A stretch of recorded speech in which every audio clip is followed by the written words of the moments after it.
Fala, começa com Daxon. A gente vai por todo o assunto de Daxon, que é curto. Depois a gente parte para Ademar. Em Ademar, a gente se divide entre os períodos, a crise da sistema colonial, a Primeira República, primeiro reinado, segundo reinado e a República Velha. Então, quem quiser, assiste por partes. Fica mais fácil também para editar no YouTube depois. A parte de Daxon, básico, seriam teorias. As teorias surgidas no século XX, as teorias econômicas do século XX, do século XIX e do século XX, e a Primeira Guerra Mundial, com a crise de 29, que foi o complemento da Primeira Guerra Mundial.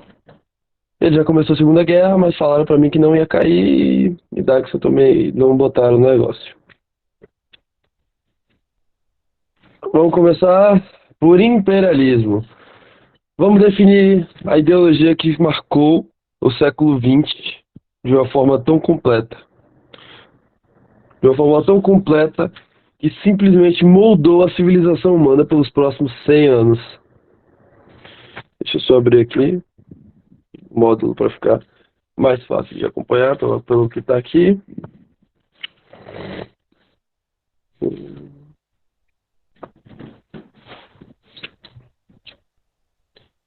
O que é a noção de imperialismo? O que, que a gente se fala muito do imperialismo americano, se fala muito sobre, porra, velho, sobre a expansão americana no mundo.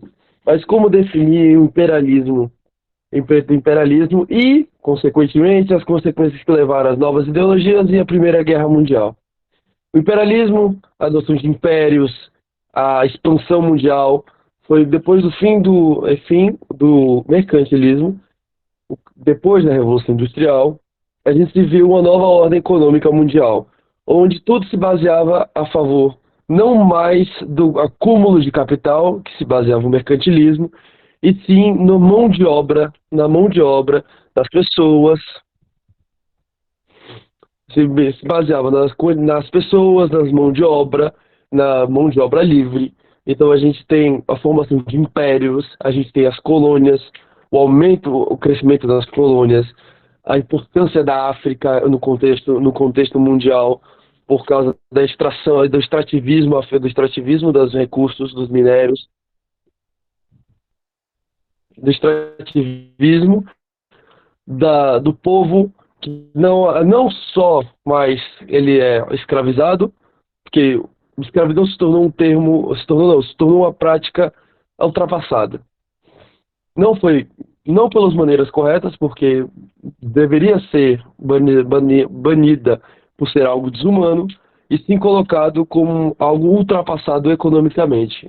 Quando a Inglaterra abre as portas para a Revolução Industrial para o mundo, surge o novo imperialismo, surge os novos impérios, surge esse conceito de colônias, e surge a Belle Époque do mundo, como se chama em francês, ou a Bela Época. O que significa isso? É o mundo se desenvolvendo, novas tecnologias, o automóvel, o avião, o motor a vapor, os barcos a vapor, o mundo vai mudando, vamos ter um crescimento absurdo na economia mundial, população num nível nunca antes vista, coisas novas, inovadoras. E como eu não me lembro do historiador que disse, a tecnologia avançou mais rápida do que a moral humana. Então a gente surgiu novas armas de guerra, novas formas de se matar. Mas a base de tudo foi o imperialismo e sua formação de impérios baseada na nova economia mundial que surgiu com a Revolução Industrial. Os novos impérios. E nesse contexto também surgem as teorias e ideologias.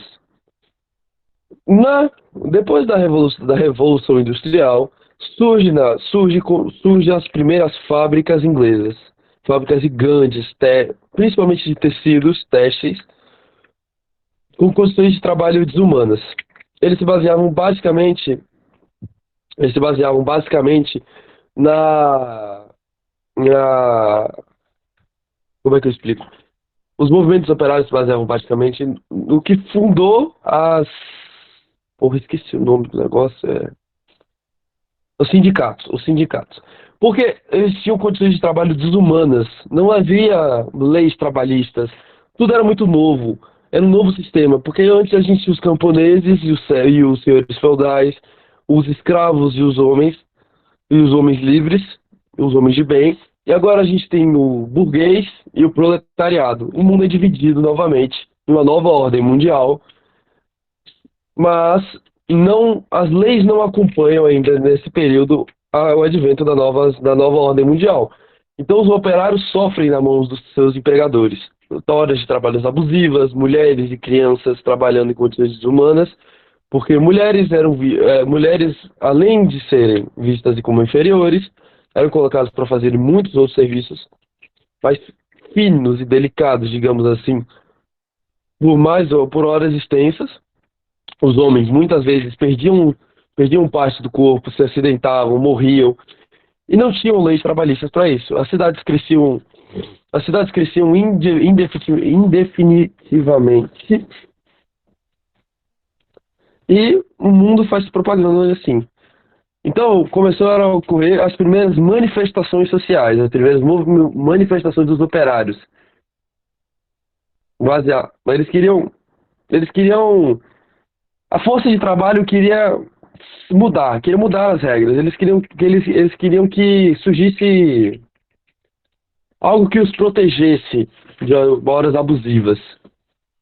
E nesse contexto surge um homem chamado Ned Ludd, e ele ficou famoso por causa do ludismo, que começou a quebradeira das máquinas. Porque a base da Revolução Industrial foram as máquinas têxteis, as máquinas de tecido. E o Ned Ludd acreditava que as máquinas, além de substituir o trabalho humano, deixavam as condições de trabalho horrível.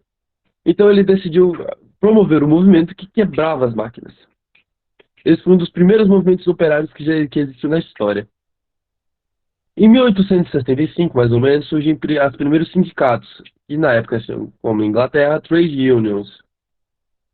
Nessa época também surge a Carta, ou seja, a Carta ao Povo, escrita por William Loft, que inaugura o cartismo. São novas organizações sociais que não são como a quebradeira das máquinas, são mais contidas, e tinham como base, os novos, os, no- novas leis trabalhistas. Ele era mais ideológico, menos prático, mais ideológico. Ele queria petições para mudar umas condições de trabalho. Peraí. É, é, nesse sentido também surge a Associação Internacional dos Trabalhadores, ou normalmente chamada de Central Geral dos Trabalhadores, e surge com os conceitos de proletariado, teorias novas sociais como a ditadura do proletariado, ou seja, a ditadura do povo, e vem surgindo um conceito que é muito famoso, o socialismo. Bom, muito se fala sobre o socialismo, muito se fala sobre Friedrich Marx, não é? Friedrich Marx, é. Não, Karl Marx e Friedrich Engels, e sobre seu livro O Manifesto Comunista. Só que o socialismo, que é uma das facetas do comunismo, digamos que antes da utopia comunista vem o socialismo, surge escritores que pensavam no mundo dos trabalhadores. O mundo dos trabalhadores foi visto como utopia. O que é o conceito de utopia? Algo irreal, um paraíso. Digamos assim, um céu. O conceito de céu, o paraíso, surge daí. É quase um paraíso, é isso mesmo. Não tem outra coisa para dizer. Eles queriam dizer que, porra, eram condições perfeitas para o mundo. Já Karl Marx e Friedrich Engels, eles queriam algo mais concreto, algo mais básico. Eles queriam fazer com que o homem conseguisse mudar a estrutura do povo. Então surge o marxismo, depois da obra de Karl Marx, O Capital, que é uma doutrina social. E essa doutrina social, como todos sabem, aquela teoria do socialismo, do governo comandar. Governo comandar não, né? De não. eh, A teoria do socialismo, da comunidade, de se dividir as coisas, de viver numa sociedade onde tudo é controlado pelo governo para facilitar, dividir, quebrar as infraestruturas básicas do Estado capitalismo,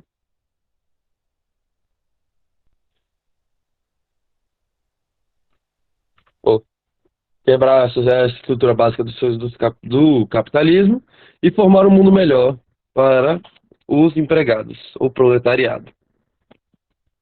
O liberalismo econômico também foi outra, junto com o imperialismo, moldou o século XX e o século XIX antes dele. Tudo começa quando um jovem rapaz conhecido como Adam Smith escreve seu livro A Riqueza das Nações.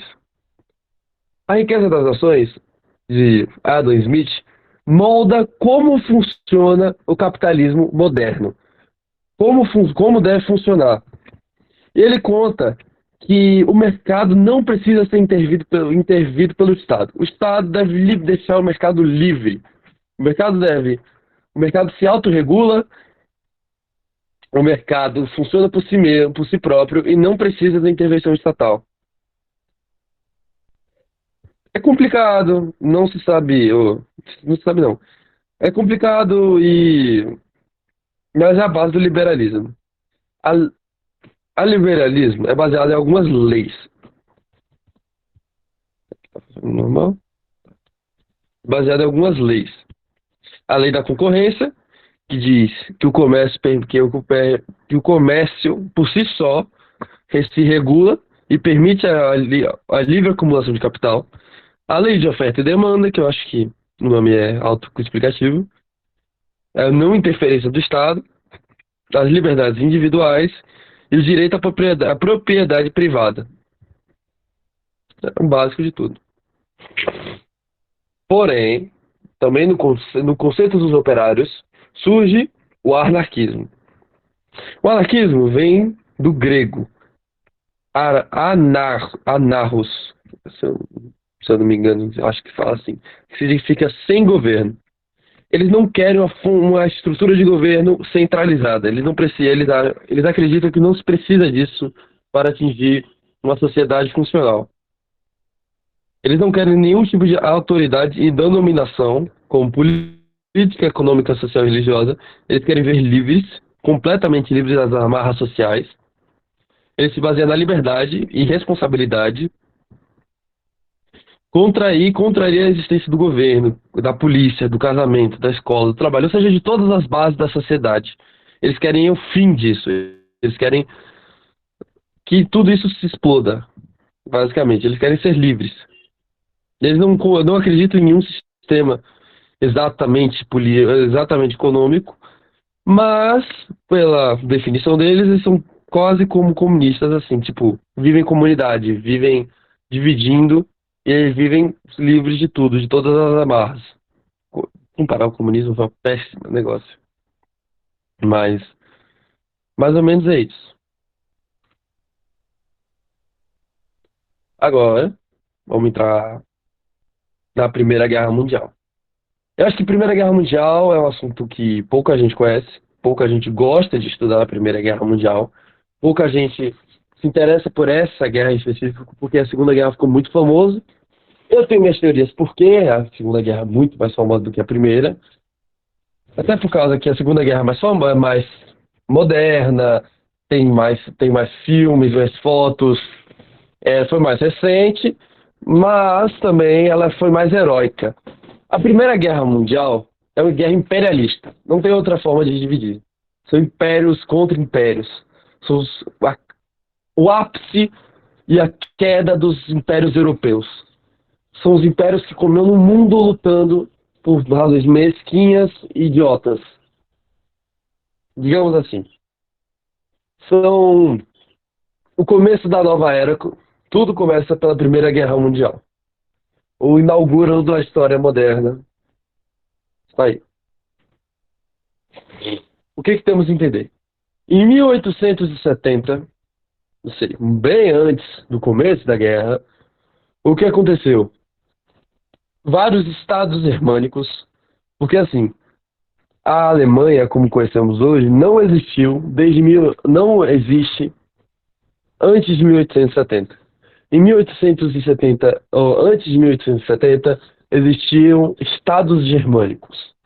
Napoleão tentou organizar com a Confederação do Reno, mas não deu certo. E vários outros antes tentaram fazer confederações. Porém, não deu certo. E nesse ponto também conseguimos entender algumas alianças que surgiram para a Primeira Guerra Mundial. Os Estados Germânicos, principalmente a Prússia, que era o maior Estado germânico, eles queriam, eles queriam o advento do Império Alemão. Eles queriam que os estados se unissem. Como sabe, a Áustria também é um Estado germânico. E ele queria também o Império, que surgisse o Império. Só que a Áustria queria governar o Império como o maior Estado da Alemanha. E a Prússia também queria fazer o mesmo, só que como o maior Estado da Alemanha, a maior força alemã. Só que a Áustria já tinha um império, o Império Austro-Húngaro. O Império Austro-Húngaro, como lembra, era a Áustria e a Hungria, com um país extremamente diverso, com diversidade cultural extrema e gigante, um império gigante. Nesse contexto, a Prússia, o grande, acho que assim, das figuras alemãs mais conhecidas da história, Otto von Bismarck, ele vê uma oportunidade pela França de unir os Estados germânicos. Porque a França, mesmo depois da queda de Napoleão e todo o negócio, ela se tornou uma república, uma democracia depois da queda de Napoleão. Só que o sobrinho de Napoleão, Napoleão III, assume o poder, se tornando imperador da França e querendo expandir a França. Então ele tinha uma zona de influência nos estados germânicos e a Prússia não gostava disso. Então o que ela fez? Ela planejou uma guerra com a Alemanha. Só que ela não podia começar a guerra porque os estados germânicos não iam apoiar. Então ela fez com que a França começasse a guerra depois de alguns tratados absurdos, entre a França e a Prússia. A França declara guerra contra a Prússia e ataca. A Prússia, mais preparada, com tecnologia melhor e linhas de trens melhores, ganha, derrota a França, unifica a Alemanha e surge o Império Alemão. A partir daí, de 1871 mais ou menos até 1914, surge o período conhecido como Paz Armada. O que seria Paz Armada? Mesmo após a unificação alemã, em 1870, houve como é que digamos, um problema. Como a Alemanha é um estado moderno, muito novo, ela não tinha colônias. Ela tinha algumas, como Camarões, Sri Lanka, Guiné-Bissau, mas eram poucas. Na África e na Ásia. Eram poucas colônias. Então, assim, eles se viram perdidos. Porque, como eu falei para você, pelo imperialismo, eles precisavam de colônias para, além de estender sua influência, aumentar a sua mão de obra, conseguir mais mão de obra e recursos naturais para se industrializar. Sem colônias, eles não eram um estado, uma potência mundial reconhecido, um império importante.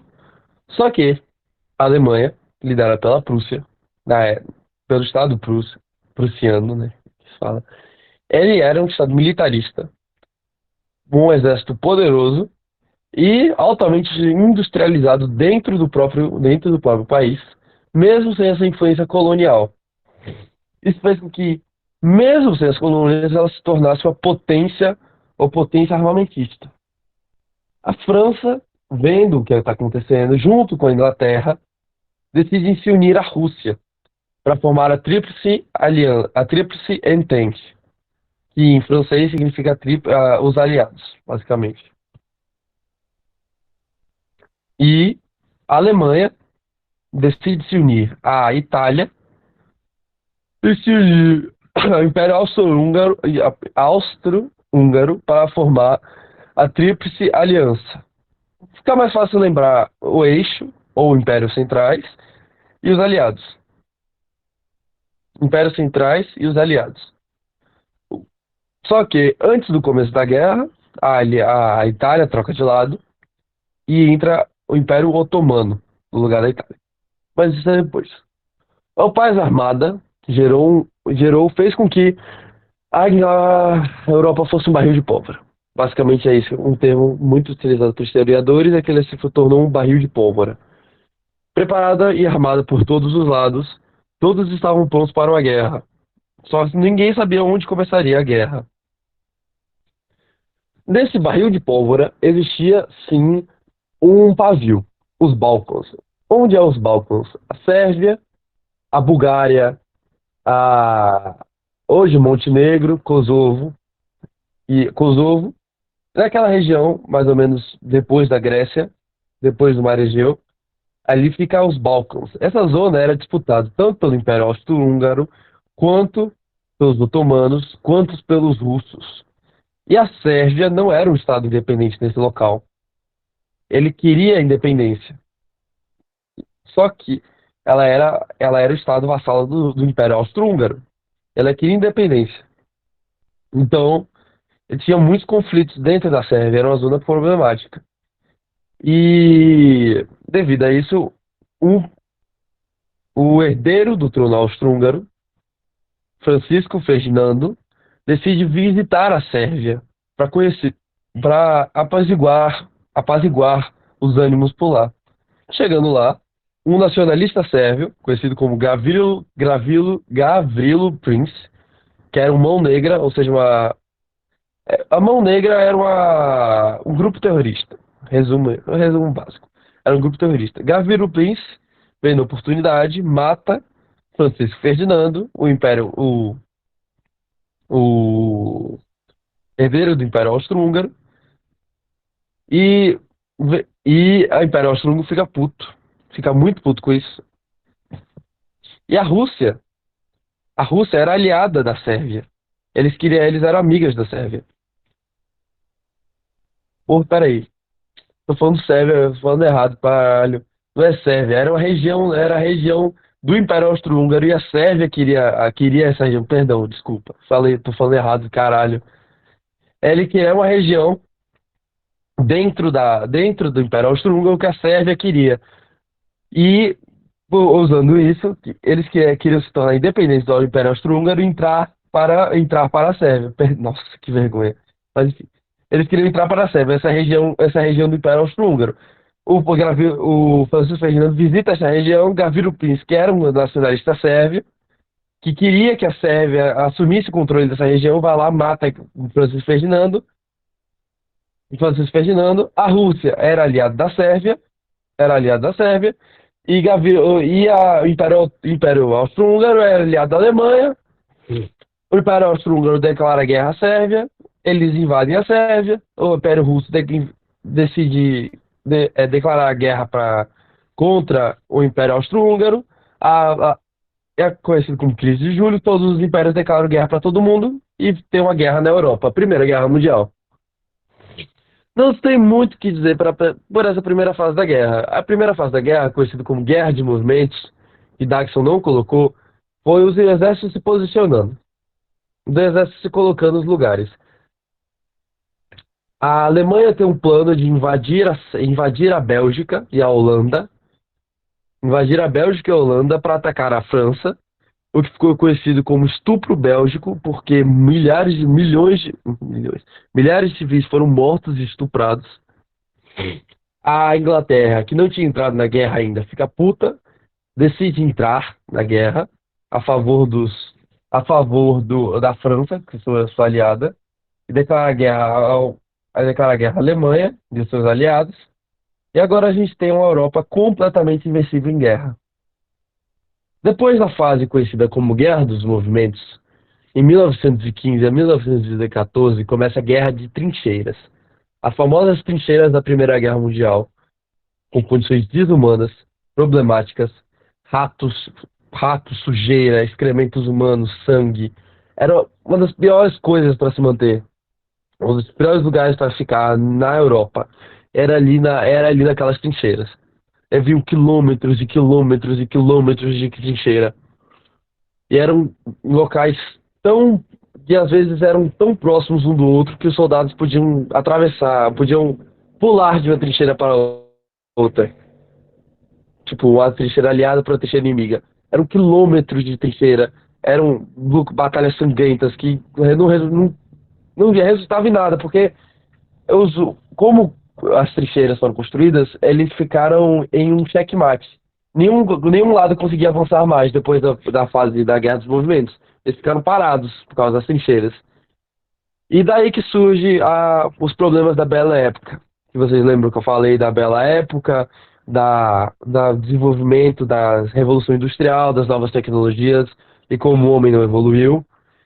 Surgem novas máquinas de guerra. A metralhadora, o tanque, o gás venenoso, principalmente o gás mostarda nessa época e o gás cloro, foram muito usados para tentar afastar, para tentar limpar trincheiras e causava situações desumanas entre os soldados. Principalmente o gás mostarda, que derretia a pele de dentro para fora, e o gás cloro, que derretia o corpo humano de fora para dentro, ou de fora para dentro, de dentro para fora, queimando os órgãos, derretendo os pulmões. Eram, eram situações bizarras. A Primeira Guerra Mundial não foi um conflito como nenhum outro na Europa. Foram milhões e milhões de soldados se matando e morrendo e se torturando e ataques venenosos, ataques de gás, aviões usados, os primeiros aviões de combate surgem, bombardeiros, os novos tanques, os tanques ingleses, o Mark V, como ficou conhecido, a Batalha do Somme, que foi uma das batalhas mais cruéis da história da humanidade, lutado no Rio Somme, na França. Eles queriam terminar a guerra. A França queria terminar a guerra, lançou uma ofensiva gigantesca contra a Alemanha. Não resulta em nada. Milhões são mortos. É uma coisa bizarra. Porém, a Primeira Guerra se aproxima do fim rápido. Tecnicamente não. Relativamente rápido. A guerra só durou de 1914 a 1918. 4 anos de guerra. Foram tempo suficiente para quase 10 milhões de soldados morrerem. E a guerra e atos bizarros de atos contra a humanidade surgirem também. Só que o que caracterizou o fim da guerra foi interessante. Porque a globalização da guerra e a expansão dela pelo mundo, porque ela foi chamada de Primeira Guerra Mundial, se dá o fato de, primeiro, as colônias dos países, dos impérios lutaram. Então, o que muito se fala do palco europeu, também pouco se fala do palco das colônias. A África foi o palco de diversos conflitos de guerrilha, e a Ásia também foram pontos de guerra importantíssimos, porque eram as colônias. E as colônias eram importantes para mandar recursos naturais para os impérios. Ocorreu também que os Estados Unidos tinha, tinha dívidas era um dos maiores dividendos do mundo com os impérios europeus e também já fez diversos empréstimos para os europeus a fim de financiar a guerra. Vendo que se ele perdesse, ou vendo que se os países aliados perdessem, ele não receberia os empréstimos de volta, ou seja, teria perca econômica gigantesca, os Estados Unidos decidem entrar na guerra. Mesmo tendo, eles desde o começo queriam entrar na guerra, eles tinham uma política de expandir a influência, chamada de Doutrina Monroe, que buscava, buscava buscava expandir a influência americana pelo globo. E o ápice da doutrina Monroe foi a Primeira Guerra Mundial. Eles queriam se envolver, não tinham desculpas. Eles queriam se envolver tanto pela questão política, que eles queriam mais influência na Europa, mais aliados, e mais influência no cenário mundial. Econômica, porque os europeus deviam a eles pelos empréstimos de guerra. E também um quesito social. Porque o que acontece? uma população precisa entrar na guerra, ou precisa querer entrar na guerra. E o que aconteceu? A Alemanha não tinha uma marinha tão forte quanto a Inglaterra inglesa. Então ela decidiu investir em submarinos. Os submarinos alemães fizeram um bloqueio na Europa não, na Inglaterra, querendo fazer com que ela perca totalmente seus suprimentos e que ela passasse fome na mão, passasse fome. Então começou um cerco à Inglaterra. Os U-boats alemães, os submarinos alemães, afundaram milhares de navios. E um deles se chamava o Lusitana. O Lusitana era um navio americano cheio de refugiados e civis, estava voltando para os Estados Unidos. Supostamente, nessa viagem, ele também estava traficou armas diretamente para a Inglaterra, porque os Estados Unidos ajudavam muito a Europa em todos os contextos antes da entrada, ele só estava esperando um motivo para conseguir entrar na guerra oficialmente. E o Lusitano é afundado por um U-boat alemão, e a partir daí os Estados Unidos têm uma desculpa para poder entrar na guerra. A Alemanha não consegue manter a estabilidade que ela tinha, porque depois de 4 anos de guerra, todos os impérios estavam cansados. O inglês e o francês estavam muito cansados. Em 1917 ocorre a Revolução Russa, influenciados pela Alemanha, eles mandaram Lenin de volta para a Rússia depois, escondido, porque ele tinha sido exilado pelo czar. Aí eles arrumaram um jeito de contrabandear Lenin para a Rússia, e lá ele faz a Revolução Russa, colocando os comunistas bolcheviques no poder. A Rússia sai da guerra em 1917 e os Estados Unidos entram no lugar. Vendo a oportunidade que os Estados Unidos ainda não estavam prontos para enviar as tropas, a Alemanha tenta fazer um avanço final, uma investida final que ficou conhecido como a fase final da guerra. A guerra, qual é? A fase final. Não dá certo, a França resiste, a Inglaterra resiste, os reforços americanos chegam, e para não ter suas fronteiras invadidas, a Alemanha se rende, em 1918. Surge uma das maiores controvérsias do século XX, o Tratado de Versalhes. Claramente a França, revoltada desde aquele período que ela perdeu a guerra franco-prussiana, que já estava puta com a Alemanha. A Inglaterra, depois de anos de guerra, também estava puta. O mundo estava puto e eles queriam repartições. Eles queriam que a Alemanha fosse a, a causadora da guerra, causou a guerra, a miséria completa, queria que fosse a Alemanha. E para pagar isso, eles fizeram um Tratado de Versalhes. Que além de colocar a Alemanha como a principal causadora da guerra, colocou a Alemanha para pagar repartições de guerra, reparações de guerra. O que é reparações de guerra? Dinheiro para os países para eles reconstruírem o próprio país.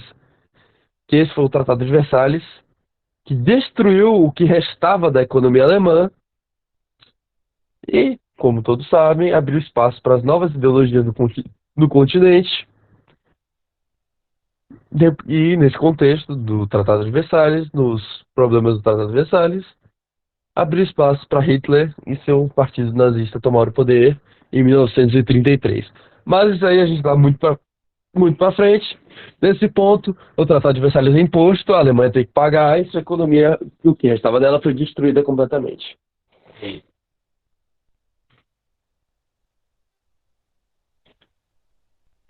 O mundo se passava em. Agora vamos tentar entender um pouco o que foi a crise de 29 e o que foi essa crise global que botou o mundo de joelhos. Bom, depois, no mundo pós-guerra, a Europa se via em ruínas. Vixe, passou o slide, não? Oh, pera aí. Agora passou. A Europa se via em ruínas. O continente estava de joelhos e pegando fogo. Os Estados Unidos vendo essa oportunidade, surgindo da guerra como a pessoa, o país que mais fez empréstimos para os outros, emerge como uma potência financeira imensa nesse contexto, em 1918 e 1918 e 1919. Ele surge como um dos maiores credores, um dos maiores não, o maior credor. Todos os impérios deviam dinheiro a ele, os antigos impérios. A Europa, destruída, sem condições de recuperar suas economias ainda, se viu, se viu necessitada dos Estados Unidos ainda mais para se reconstruir. E os Estados Unidos surgem como uma potência financeira mundial. O mundo passa, o mundo passa da Europa para a América, o centro do mundo. Deixa eu ver, deixa eu esperar passar o slide. E aí veio a crise de 1929, a maior crise financeira da história do capitalismo. Não tem muito o que fazer, Jackson não botou muita coisa. Vamos passar dizendo que foi uma crise financeira onde a Bolsa de Nova York quebrou devido à especulação financeira. O que é especulação financeira? É quando várias empresas surgem, essas empresas têm que tirar empréstimo do banco, o banco, o banco faz esses empréstimos, o banco faz esses empréstimos para as empresas, só que as empresas começam a falir, os bancos começam a parar de receber esses empréstimos, vendo o que está acontecendo, os investidores desses grandes bancos americanos decidem tirar todo o seu dinheiro, porque assim, não existe banco ou empresa que surja, que não precise de investidores, todos precisam, todos precisam. Peraí. Ah, tá, tá. Todos precisam de investidores. Quando todos os investidores tiram seus dinheiros da bolsa de valores, ela quebra. Ela quebra. A economia americana quebra pela especulação financeira e a gente se vê uma crise imensa. Essa crise colocou os Estados Unidos de joelhos, repercutiu no mundo todo. No mundo todo. É a crise de 29. O Brasil foi afetado na época de depois. Não, é porque assim, tudo demora para chegar no Brasil. Na época que chegou aqui no Brasil, Getúlio Vargas já estava no poder. Para conter a crise, ele comprava o café, porque o Brasil sempre foi um grande exportador de mercadorias de base, ou as commodities. Getúlio Vargas, que produz matérias-primas. Getúlio Vargas começa a comprar as matérias-primas dos produtores e queima queima, porque no Brasil nessa época, só não, né? O principal produto brasileiro era o café de São Paulo. Getúlio Vargas, vendo essa crise, começa a comprar café dos produtores de São Paulo e queima o café.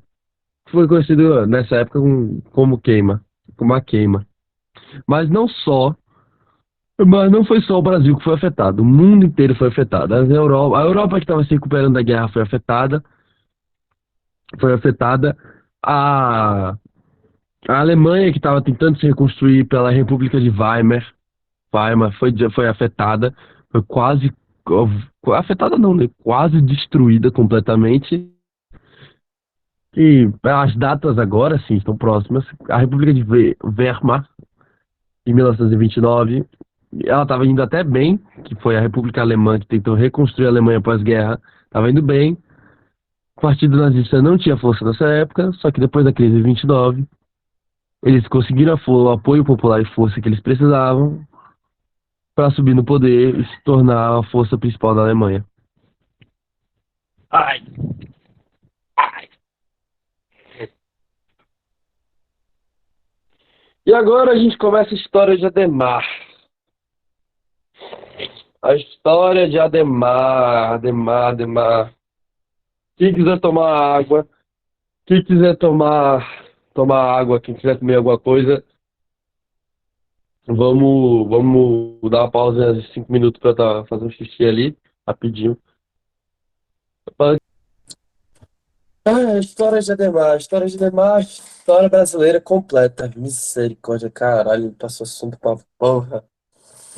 Mas, felizmente, estamos acabando. Estamos acabando. Só falta essa partezinha aqui agora. merda.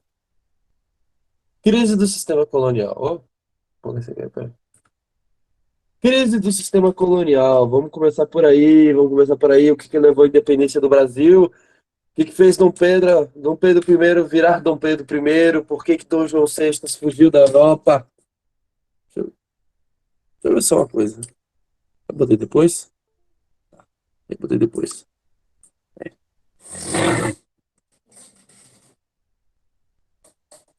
Nossa, eu troquei a ordem de slide. Isso aqui é bom. A crise do sistema colonial. O que que fez Dom Pedro se tornar Dom Pedro? Travou a tela, peraí. Oh, meu Deus. A internet tá ótimo. Tá, agora foi. O que que Dom Pedro fez para se tornar Dom Pedro I? Por que que o Brasil foi independente? Que processo é esse?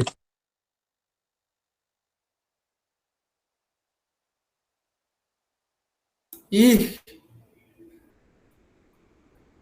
ótimo, tinha caído. Maravilhoso. Mas enfim, o que que fez Dom Pedro ser Dom Pedro? Qual foi esse processo maravilhoso que fez nosso Brasil uma nação tão linda? Por que que nós se tornamos independentes em 1822? Vamos descobrir. Vamos descobrir agora.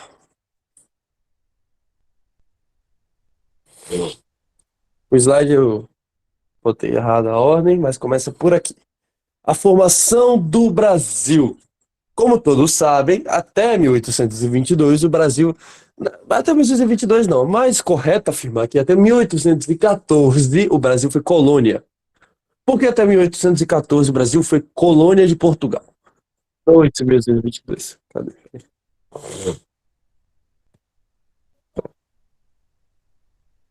Tá todo mundo aí? Por que que o Brasil foi colônia só 1822, não 1814, não 1822? Porque em 1814 o Brasil se tornou Reino Unido de Portugal, Brasil e Algarves. Mas isso é para depois. Vamos entrar no contexto. Como todos sabem, as guerras napoleônicas foram um movimento, foram guerras que afetaram o continente europeu, quase da proporção da Primeira Guerra Mundial. Quase das proporções da Primeira Guerra Mundial. Napoleão, com seu Império Francês, teve a brilhante ideia de dizer que ia conquistar a Europa completa, a Europa inteira. Ele queria conquistar toda a Europa. Indo, esse é o dono da Europa. Só que o que acontece? Tinha um obstáculo enorme, enorme não, uma pequena ilha que causava dor de cabeça para Napoleão. Que ilha era essa? Inglaterra. A Inglaterra era dor de cabeça para Napoleão. Porra, mas era chato. Porque assim, ela era potência mundial da época. A Revolução Industrial surgiu na Inglaterra. Porra, tudo surgiu na Inglaterra. A maior marinha do continente, a maior marinha do mundo. O mundo era inglês.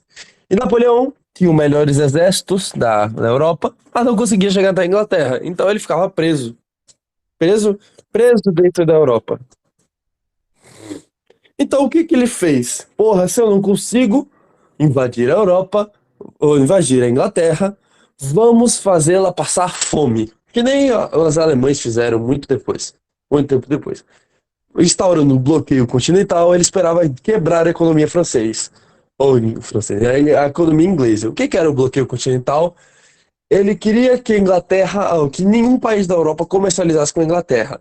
Ele queria tornar a França o polo industrial e econômico da Inglaterra, da Europa, fazendo com que a Inglaterra quebrasse a economia inglesa e os ingleses se rendessem a ele. O bloqueio continental, que depois de várias conquistas, ele já se tornou o europeu completo, impedia qualquer nação da Europa de comercializar com a Inglaterra. Porém, não foi uma decisão muito boa de Napoleão. Na verdade, nenhum país queria isso. Por quê?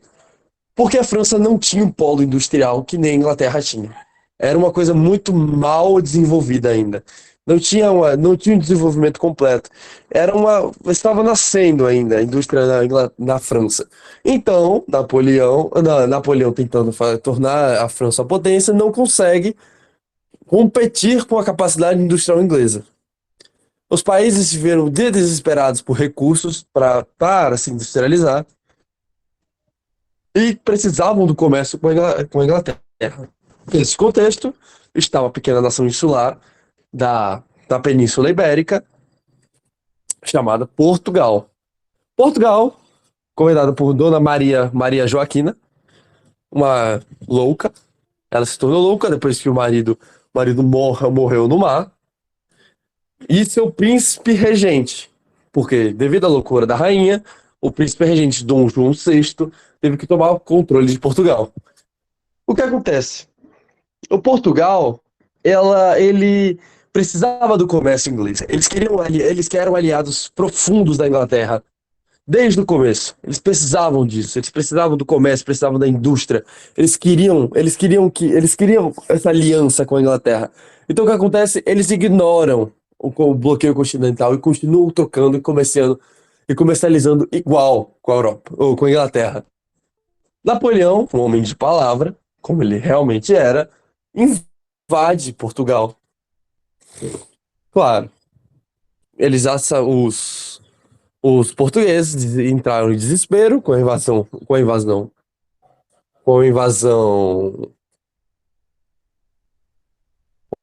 com a invasão francesa. Eles entram em desespero.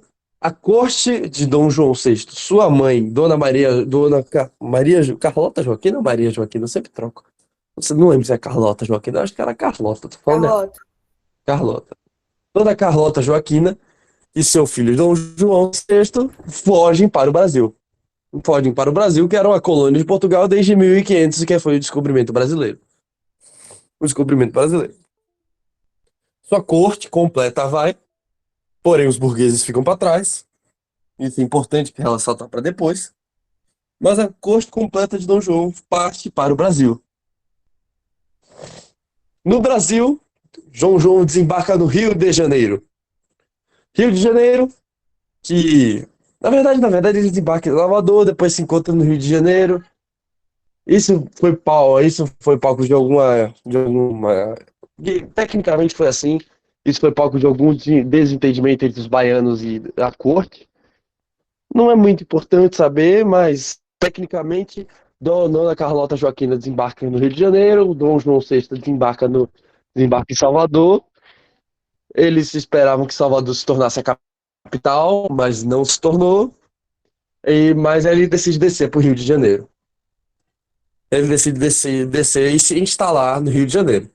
No Rio de Janeiro, ele faz várias reformas, cria o Banco do Brasil, reforma o Rio de Janeiro, cria a Biblioteca Nacional, faz o Real Arquivo Português, desenvolve a estrada, a economia, desenvolve a nação, porque assim, por mais que Dom João estivesse lá, o Brasil era apenas uma colônia produtora de açúcar.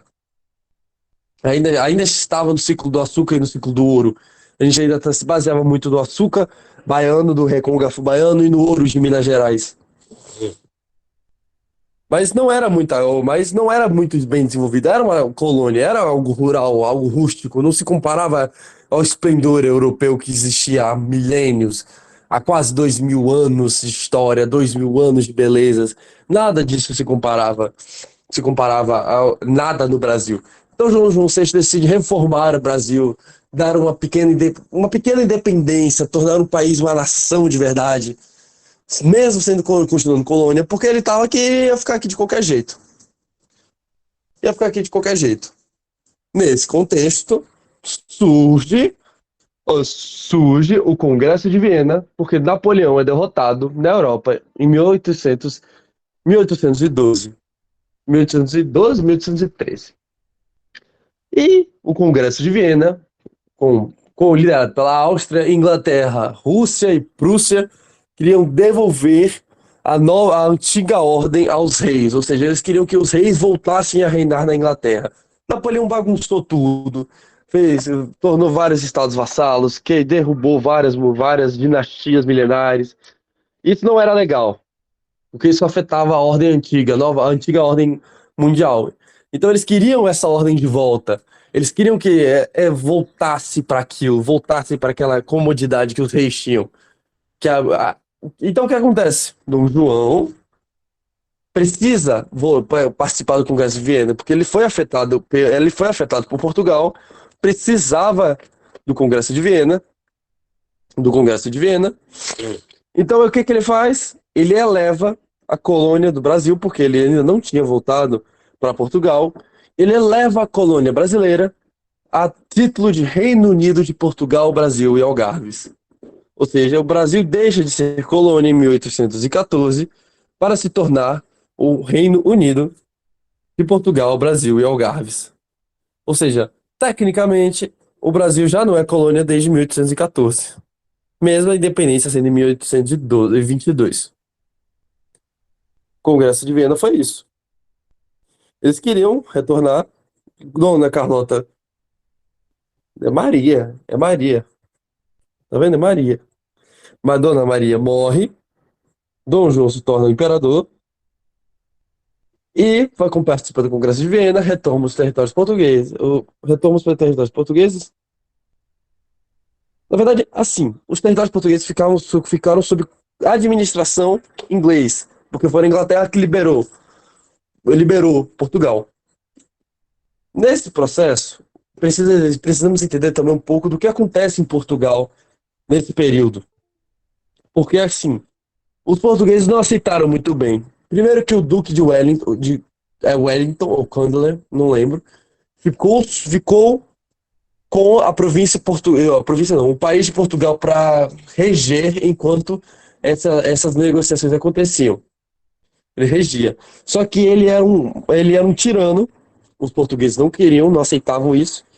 Então a burguesia se juntou à elite e o resto da nobreza portuguesa que ficou, depois que Dom João fugiu, organizaram um tribunal conhecido como Tribunal do Porto e retomaram o poder de Portugal. O Brasil, que foi elevado a Reino Unido, ficou se tremendo todo, se cagando todo. Porque assim, depois que o Tribunal da Corte assumiu o poder de Portugal, a primeira ordem foi que, primeira convocativa deles foi o que Dom Pedro deveria imediatamente, ou Dom Pedro, não, Dom João deveria retornar imediatamente, imediatamente para Portugal. Deveria retornar de imediato para Portugal. Isso causou uma certa rivalidade entre os brasileiros, porque os brasileiros não queriam perder o título de não queriam perder o título de Reino Unido, porque eles sabiam que se Dom Pedro voltasse para Portugal, eles perderam tudo. Então, criou assim uma animosidade dentro do Brasil, mas o Tribunal do Porto ainda era mais forte e Dom João decidiu sair de casa, decidiu voltar para lá. Só que, para acalmar os nervos brasileiros, ele deixa Dom Pedro I.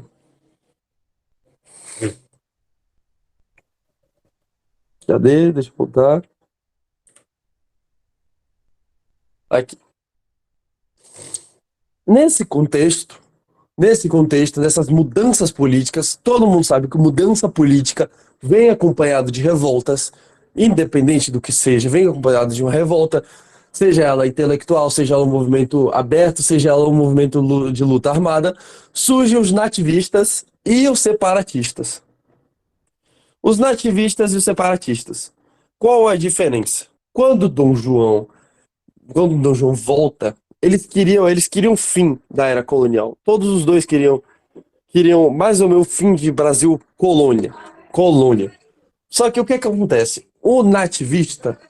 Que os nativistas que se baseavam no nativo, nativista significa nativo, brasileiro, ou seja, o movimento dos brasileiros de origem brasileira, dos povo, gente como a gente, eles não queriam a independência do Brasil. Eles queriam Brasil como Reino Unido. Eles eram mais moderados, digamos assim. Eles não queriam que tudo acabasse, entende? Eles queriam só que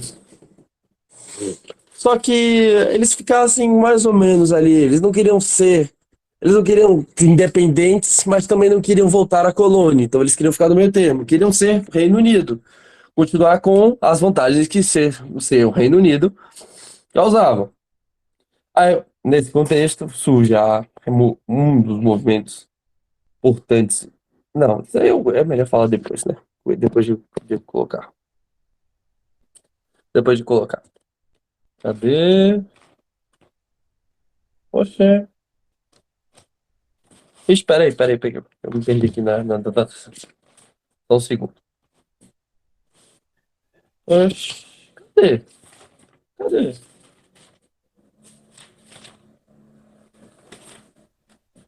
Ah, só um segundinho, só um segundinho. Eu me perdi aqui no que eu queria olhar.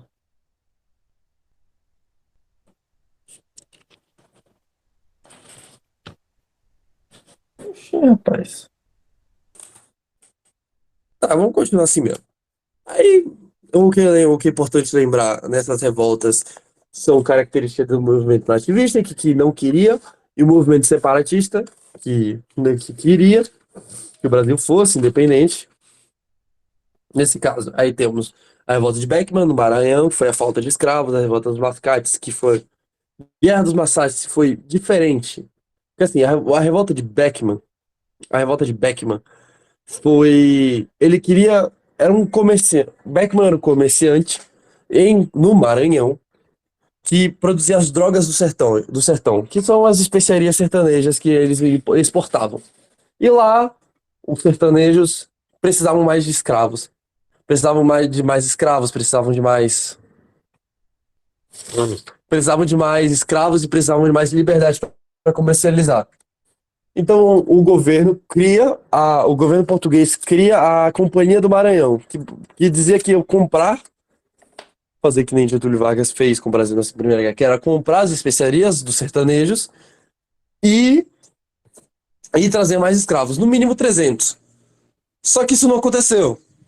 Não tinha dinheiro suficiente para comprar as mercadorias de todo mundo e também não tinha trouxeram escravos.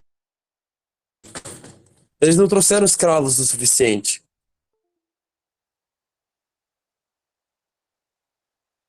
Não trouxeram escravos o suficiente.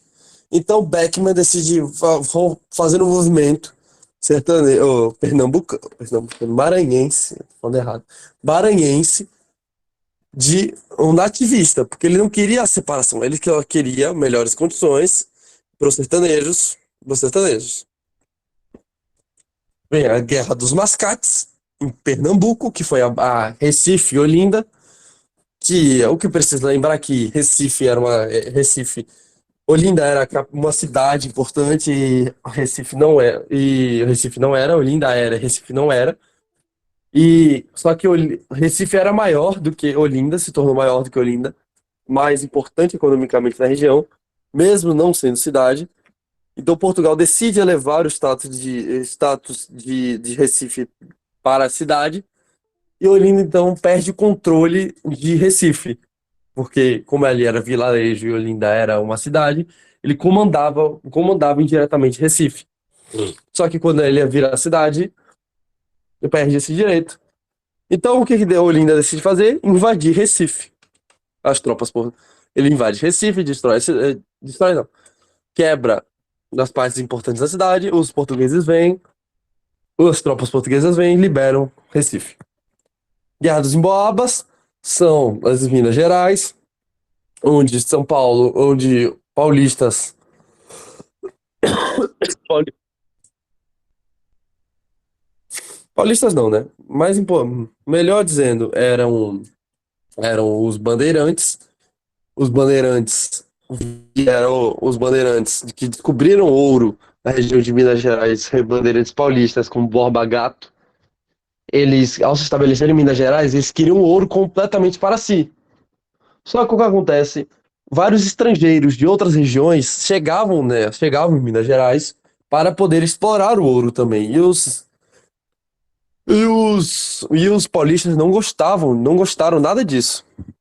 Os paulistas os chamavam de emboabas, que era o nome de um pássaro indígena. E Vila Rica foi uma revolta trabalhista, porque vários trabalhadores de Minas em Vila Rica não queriam as condições de trabalho, se revoltaram, foram para a casa do prefeito, invadiram a casa do prefeito para exigir reformas. O prefeito da cidade mandou prender todo mundo, todos os trabalhadores prenderam. O movimento separatista, os importantes, tem que lembrar do Revolução Pernambucana de 1817, que era aqui no Nordeste, que queria separação do Nordeste, não do país, de Portugal, e a Inconfidência Mineira, que queria que Minas Gerais, que era o polo do ouro no Brasil, se separasse de Portugal. Eles queriam, por isso que eram movimentos separatistas. Eles queriam se separar de Portugal, eles queriam sair de Portugal, querer própria independência. Eles não queriam melhores condições, eles não queriam algo dentro do contexto português, manter a ordem portuguesa. Eles queriam completamente se livrar de Portugal e se tornar independente.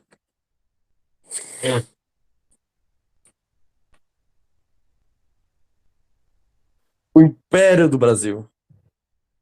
O que se temos que entender do Império do Brasil?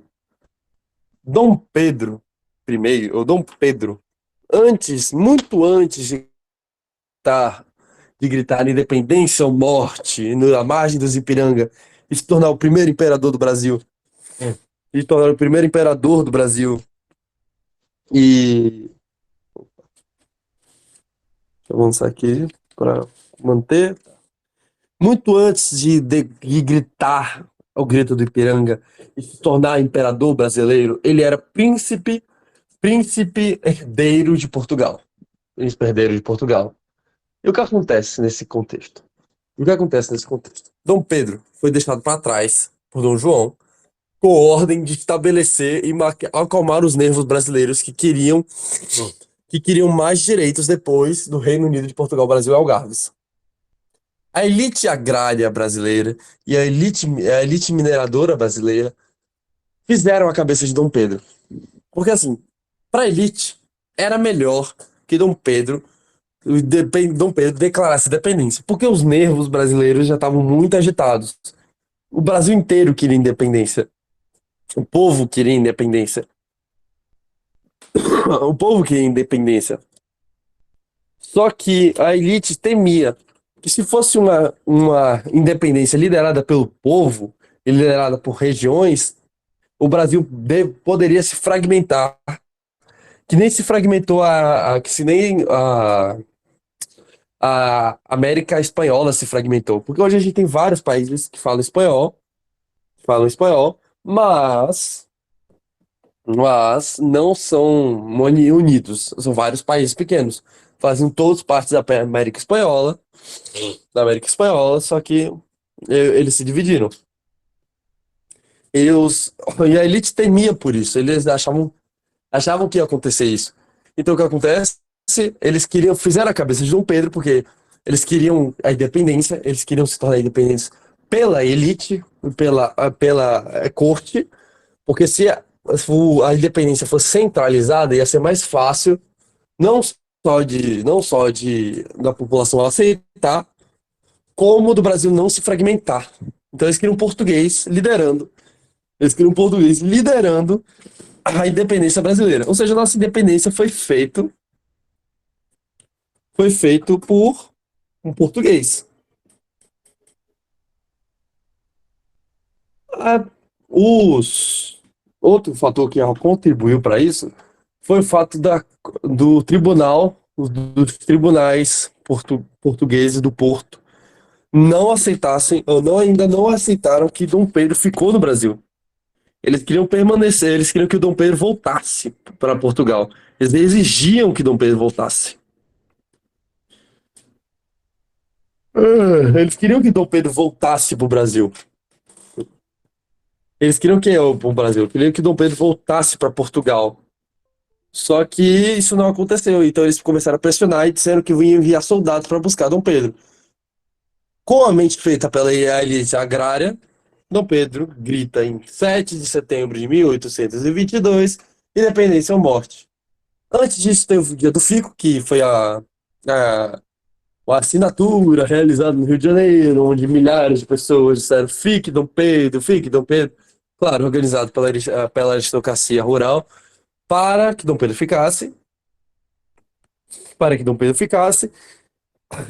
E ele disse que ia ficar, o dia do fico conhecido. Mas o que importa é que em 7 de setembro de 1822, exatamente 200 anos atrás, Dom Pedro declara a independência do Brasil. E, graças a Deus, hoje estamos aqui onde estamos, né? Não fosse pela elite na época, não estaríamos aqui. No fundo do fundo da história do Brasil, vamos ver que as elites moveram o Brasil. Não só na formação do Estado, como na independência, como na República e até hoje. O que podemos dizer de Dom Pedro como rei do Brasil? Foi um mandato curto, foi um mandato bem curto. Ele não durou muitos anos. Ele durou de 1822. Ele fica em 1822 e em 1831 ele renuncia ao trono brasileiro. Então, o que que a gente tem nesse período de mais 22 a 31 são 9 anos. Nossa, quanto difícil. Nesse período de 9 anos que foi o governo de Dom Pedro. A gente resume na estruturação nacional, na estruturação nacional em tirania, em absolutismo.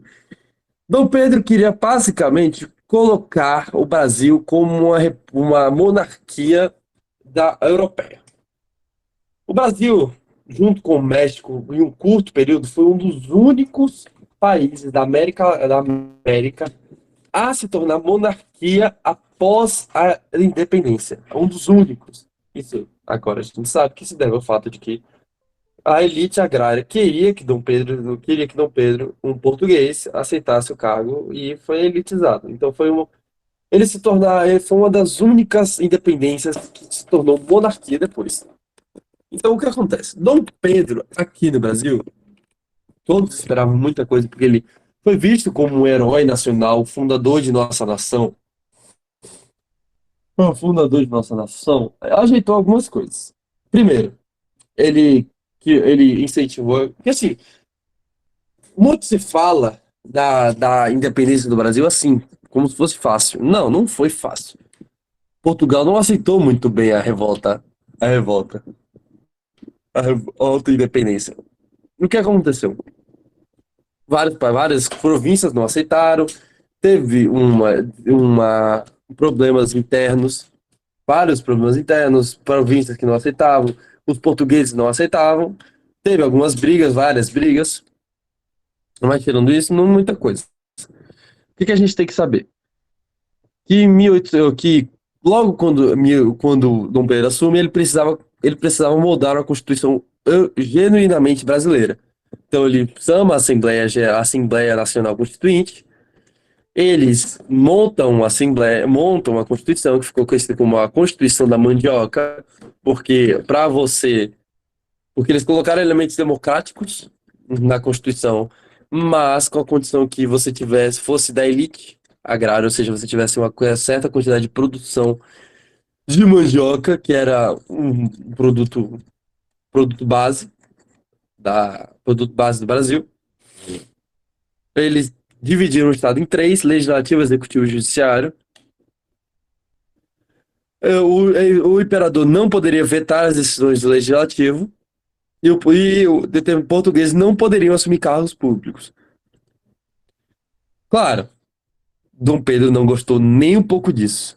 Dom Pedro, um príncipe europeu, ele queria algo europeu. Ele queria um modelo europeu no Brasil, que não aconteceu na Europa, ou que não aconteceu na América, mas ele queria, ele queria um, uma monarquia europeia aqui no Brasil. Só que a Assembleia Nacional Constituinte monta essa Constituição, Dom Pedro lê, acha um absurdo, manda todo mundo para fora, prende os senadores da Assembleia Nacional, prende os senadores e diz que ele mesmo vai escrever a Constituição. Então, a primeira Constituição brasileira mesmo só surge em 1824. 1824. Que daí ele montou, que, cara, aí sim, realmente era uma Constituição a cara dele, que era uma monarquia hereditária, que era unitarista, ou seja, o poder era centralizado nele, as províncias não teriam autonomia, e o poder eram quatro: o legislativo, executivo, judiciário e moderador. O moderador sendo ele próprio o imperador. Com o voto dos senadores, o voto era censitário, ou seja, baseado na renda base, na renda mínima. O senador seria senador até morte, até a morte, e, e as eleições eram em volta de Dom Pedro, ou seja, quando um senador morria, e um novo candidatos novos aparecessem, os mais votados, a lista dos mais votados iam para Dom Pedro, e o Dom Pedro escolhia entre essa lista quem ele queria que fosse senador.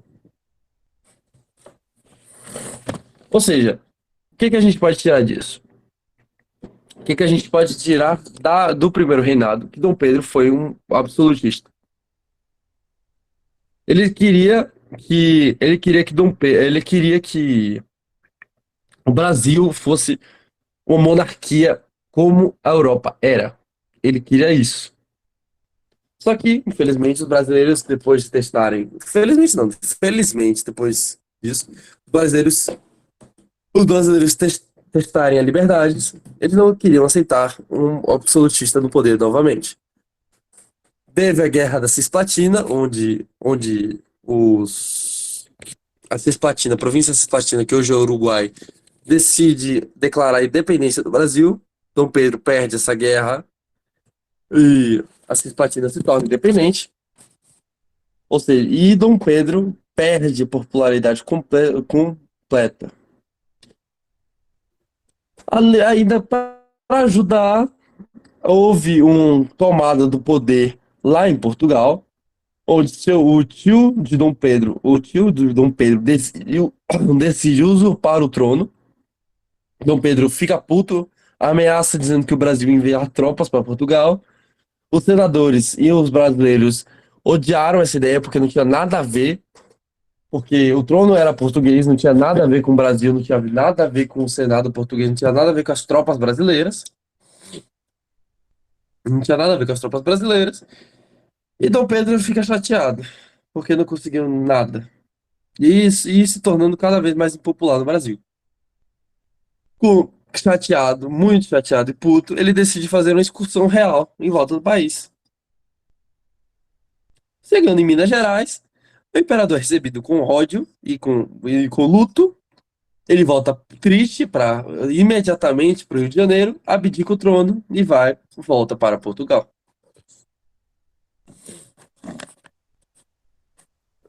Ou seja, um menino mimado que queria que as coisas fossem do jeito dele, não foi do jeito dele, eles se fuderam.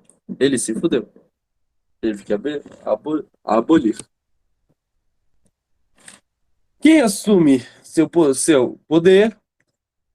Dom Pedro II, seu garoto de 8 anos de idade.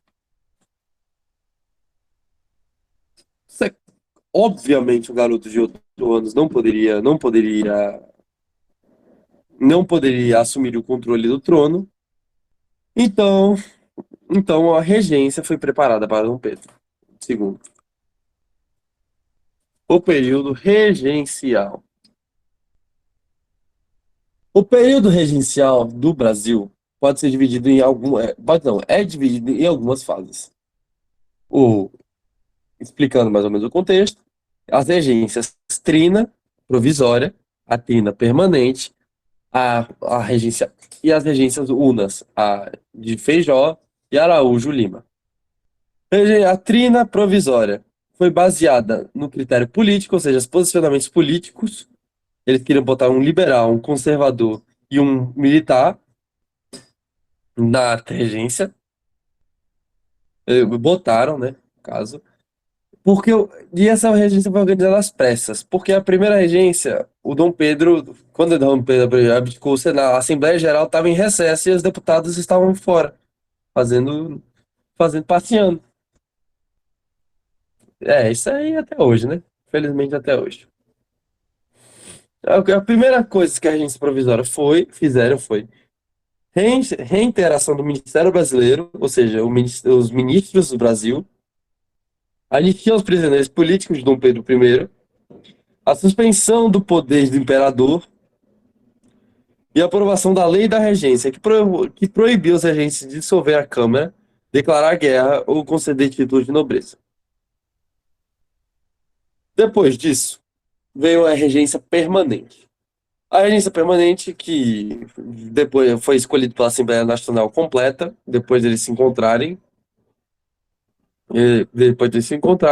não teve mais posicionamento, não teve mais como base de escolha a posicionamento político, e sim o geográfico. Eles colocaram a elite agrária nordestina, um aristocrata do sul e um general novamente.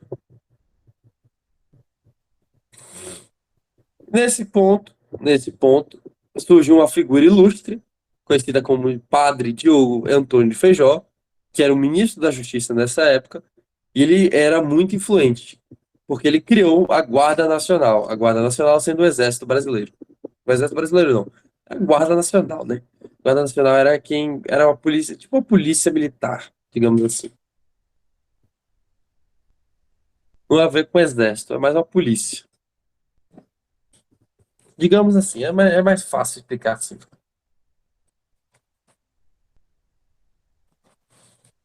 Feijó decidiu tomar o poder, ele toma o poder toma o poder usando a influência que teve depois da criação da Guarda Nacional, a criação da Guarda Nacional e forma a Regência Una.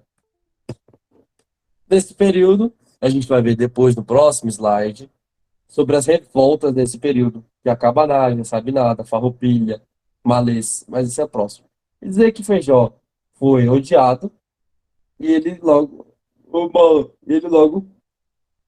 abdicou da regência.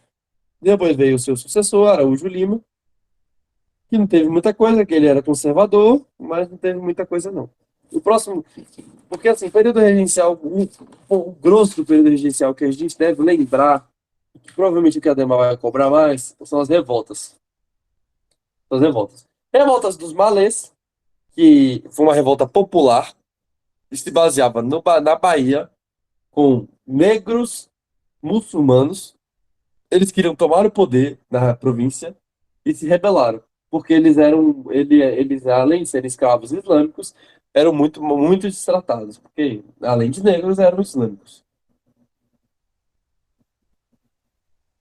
Foi uma das primeiras revoltas abertas do povo. Depois veio a cabanagem. Peraí, deixa eu.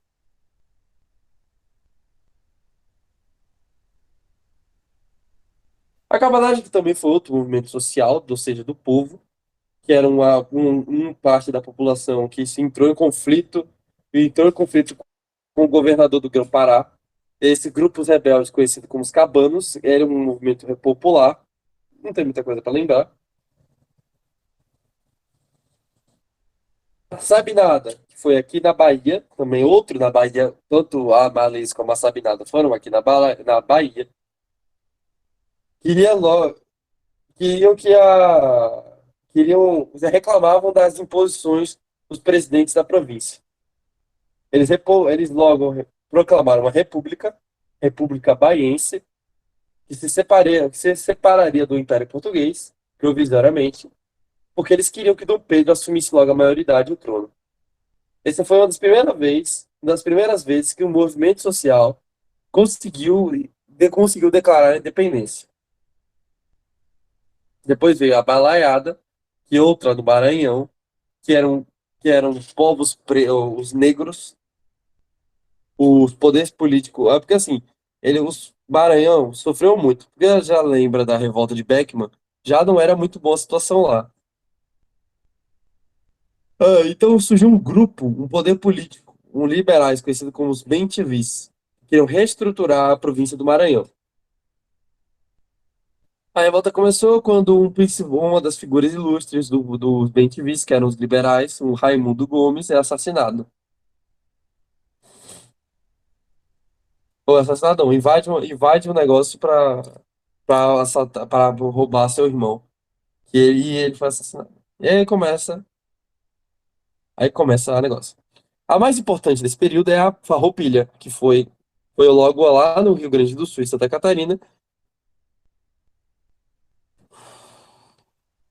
que era uma revolta elitista que queria separar o Sul do Brasil. Eles queriam que o Sul se tornasse independente do Brasil.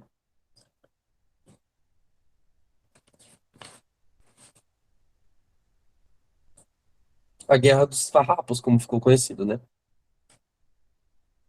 Agora vamos entrar no segundo reinado, que as revoltas e as regências foram o que demarcaram o período regencial. O segundo reinado, como é que a gente define o segundo reinado? Para mim, a era de ouro do Império Português, onde o Brasil se tornou um grande império global. O segundo reinado começou cedo, porque devido a essas grande quantidade de revoltas do período regencial, os regentes logo viram que não sobra espaço, ou que o Brasil acabaria se fragmentando se continuasse do jeito que está. Então, o que que eles fizeram? Eles definiram o golpe da maioridade. O que que foi o golpe da maioridade? Eles diminuíram a maioridade de Dom Pedro de 18 anos para 15. Então, ele assume com 15 anos o poder. O primeiro reinado, que facilita o estudo, foi dividido em três fases: a estruturação, seu apogeu e o declínio. Na estruturação, Dom Pedro assume o poder e tem uma difícil tarefa de organizar o Brasil depois do governo bosta de seu pai e as revoltas do período regencial. Ele consolida a posição central do governo, ele pacifica as revoltas da revolta da regência e cria leis para estabilizar os poderes, os quatro poderes. Porque, como lembra, o poder moderador tinha sido extinto até Dom Pedro assumir o controle. Quando Dom Pedro assume o controle, o poder moderador volta e ele cria leis para balancear os poderes.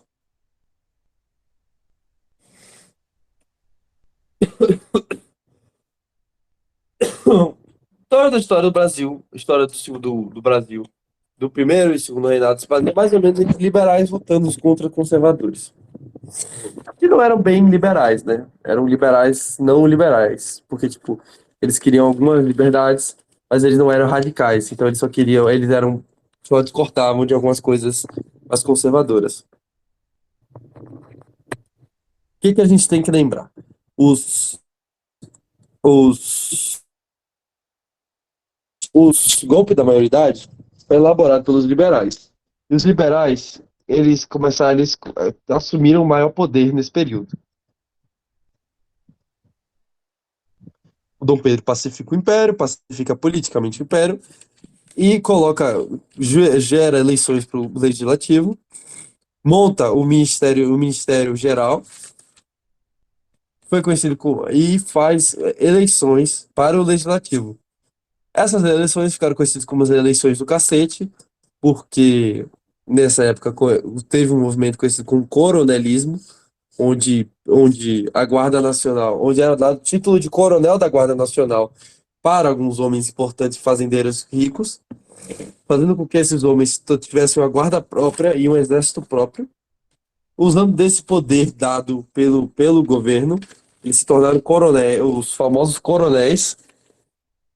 Ai, ai, e caralho. Uhum, falta só 10 minutos. Pô, por isso que eu buguei. E os coronéis e as eleições do cacete. E foi conseguir uma eleição do cacete por causa das que o legislativo foi todo comandado pelos coronéis, o que os coronéis queriam. Porque os coronéis pagavam os eleitores e o voto não era fechado, o voto era aberto. Então dava para saber quem votou em quem. Então, se você não votasse no candidato, você apanhava, resumidamente. Essa foi a primeira fase, o apogeu, e o apogeu foi o grande desenvolvimento, o grande boom econômico brasileiro. O Brasil se tornou um império tão forte quanto com outros impérios da América. Outros impérios da América não, porque a América não tinha império. Outros impérios europeus. E ele se tornou extremamente poderoso e começou a se industrializar. Porque nessa época também começou os barões do café. Os barões do café, o ciclo do café na história brasileira.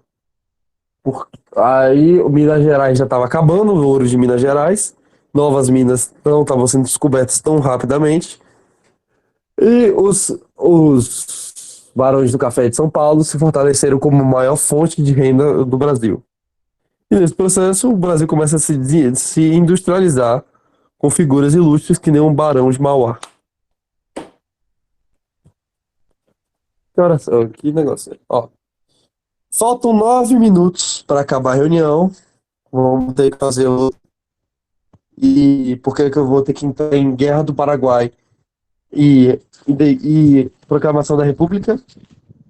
A Guerra do Paraguai e Proclamação da República é complicado, é um tema com temas complicados. Eu acho melhor deixar, porque em 8 minutos eu não sei se eu vou terminar, e se eu parar no meio a gente vai perder raciocínio, vocês também vão perder. Então vou abrir espaço para quem tiver alguma coisa que precisar de perguntar alguma coisa, pergunte. Quiser que eu repita alguma coisa também.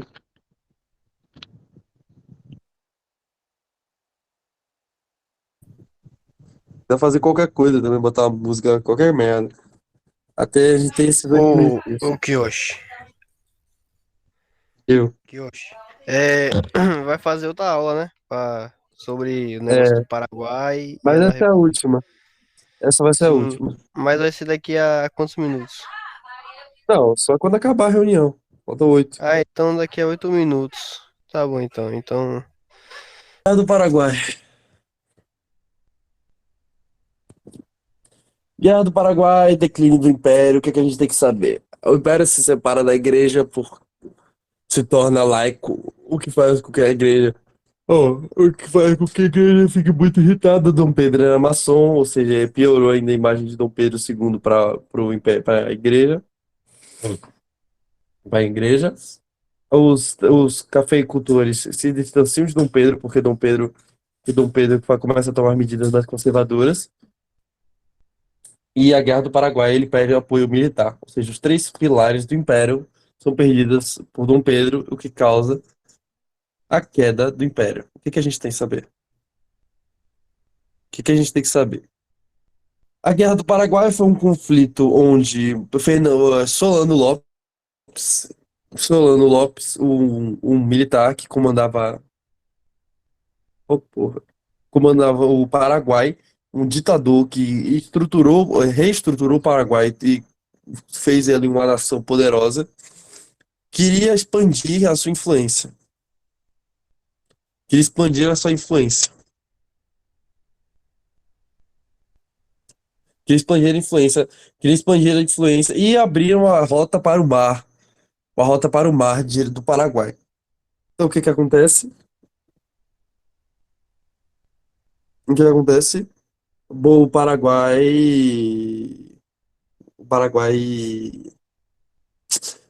declara guerra ao Brasil. Declara guerra ao Brasil. Devido à guerra do Brasil, pô, invadindo Minas Gerais. Tem uma treta toda de tríplice aliança, onde o Paraguai se o para o Paraguai não, o Brasil se une à Argentina e o Uruguai para invadir para guerrear contra o Paraguai. E foi um massacre completo. O Paraguai sofre perdas imensas. Metade, uns 10, como é? Um terço da população paraguaia é morta. Um terço da população paraguaia é morta.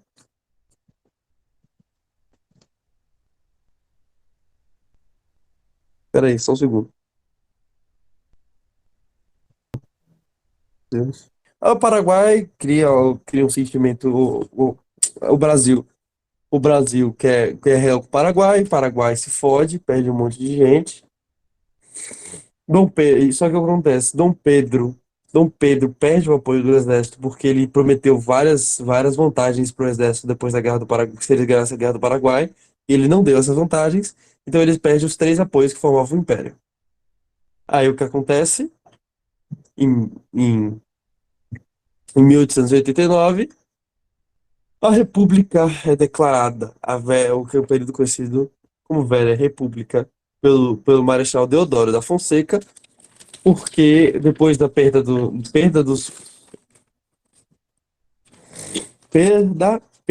apoios do Império, Dom Pedro não tem mais aonde fugir e não tem mais o apoio da elite. E, de novo, a declaração da República foi um movimento elitista. Foi um movimento elitista. E Dom Pedro perde o negócio.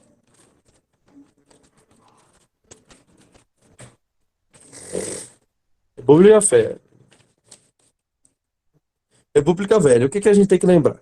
República Velha foi um período entre 1889 até 1930, quando só acabou porque Getúlio Vargas faz a sua ditadura, mas nesse período teve algumas coisas, como a República Militar, a primeira, que foi de Deodoro da Fonseca e Floriano Peixoto. Esse período durou de 1889, que foi a declaração da República, até 1894. Deodoro da Fonseca foi conhecido como Marechal de Ferro, porque ele era rígido, muito rígido. Depois de 1894, vem a República Civil, ou seja, os primeiros governantes que não eram militares. E tem algumas diferenças. Assim, o exército queria um poder mais centralizado, enquanto a oligarquia civil queria o federalismo, ou seja, o poder na mão dos estados. E o exército queria se industrializar, enquanto a oligarquia agrária queria mais agricultura e exportação. Entra uma crise econômica pelo e no ministro de Rui Barbosa, que hoje é parente de Marina Rui Barbosa. Essa foi a República Militar e Civil. Teve outro período conhecido como. Oh, porra, peraí.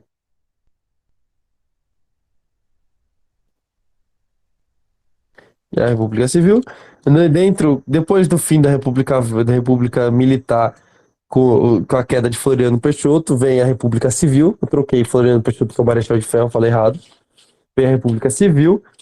Na República Civil, era uma república do café com leite, ou seja, era uma dividida entre Minas Gerais e São Paulo, um presidente sendo mineiro, outro presidente paulista, um presidente mineiro, outro paulista.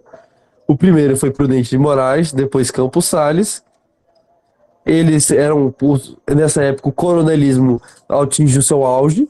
Os coronéis se tornam extremamente poderosos, eles mandavam onde queriam e elegiam quem eles queriam. E foi uma república elitista, de novo. Qualquer as mudanças políticas no Brasil vieram todas da elite. Da elite. Eu acho que porque a Demar não, na parte do teste, acho que não vai se aprofundar muito, não. E é isso. Com isso a gente acaba a aula de Ademar, de Daxon já. Pô, a gente acaba a parte de Ademar e de Daxon. Qualquer Bacana. coisa. O foda é que a hum, Ademar vai meter as questões com um monte de texto, né, velho? Tipo assim, vai complicar pra caralho isso. Ô, velho, sério, mano. Ele não pode fazer isso, man. 90 questões. Véi, tipo assim, ele vai colocar as questões sociais dos períodos, como sempre. Então, assim, ele vai colocar um contexto, você vai ter que saber do Não, eu tô contexto, que foi o que eu ligado. apresentei mais ou menos, e vamos fazer isso. Mas o foda é que as questões dele são extensas. Não só o texto do enunciado, que seria normal, foda-se, mas as respostas, pô, muito, extensas, o tempo perdido nas respostas, ainda mais no simulado do Enem. Eu acho que ele tem que dar uma segurada ele Lago. Dar uma segurada aí nessas questões, deixar para brocar na quarta unidade, que a gente vai fazer por duas, a cada uma semana, duas provas, né? É bem, mas aí não tem muita coisa. Aí é especulação pra saber o que que ele vai fazer. Não adianta muita coisa. E você não falou, eu acho que, eu não sei se vai cair, você não falou da 1888, né? Como é que fala ali, Áurea? E do irmão de Dom Pedro, eu acho, é o Carlos, não é o Carlos, não, é Miguel. Irmão de Dom Pedro Aí, foi. Não, o irmão de Dom Pedro, o que você tá falando? Do Dom Pedro primeiro ou do segundo? eu acho que foi do primeiro, velho. Não sei, é um Não, eu que. falei. Teve que ele usurpou o trono português. O Dom Ah, Pedro quis enviar tropas pra lá. Só que ó, a elite não aceitou. obrigado. Aí teve um negócio que ele queria casar com, acho que com a filha de Dom Pedro. Que eu não. Se você Não, falou, eu não ouvi. Teve um negócio assim, é, velho. ele abriu, porque Dom Pedro abdica o trono pela filha. Aí ele queria casar com a filha, com a sobrinha, porque ele era tio de Dom Pedro, uma coisa assim, se eu não me engano. Ele queria Ah, casar com a sobrinha pra ter o trono. Só que isso foi antes. Antes disso, esse era o acertado. O acertado era que ele se casaria com a sobrinha. Só que ele, cansado de esperar, decidia usurpar o trono. entendi. Sim, e essa República Velha aí acaba quando? Qual é a. 1930, quando Getúlio Vargas cria sua ditadura. Aí acaba o café com leite, né? Que é alternando entre Não, Paulista e São. é, Ah. meu Deus do céu. Peraí.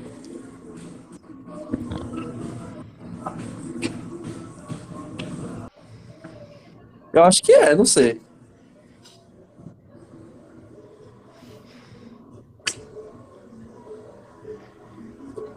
Fala, Eu acho que é isso. encerra aí. Então valeu, obrigado aí todo mundo. É nóis, tamo junto. Valeu a todos aí. Uma boa Amanhã se noite. vê.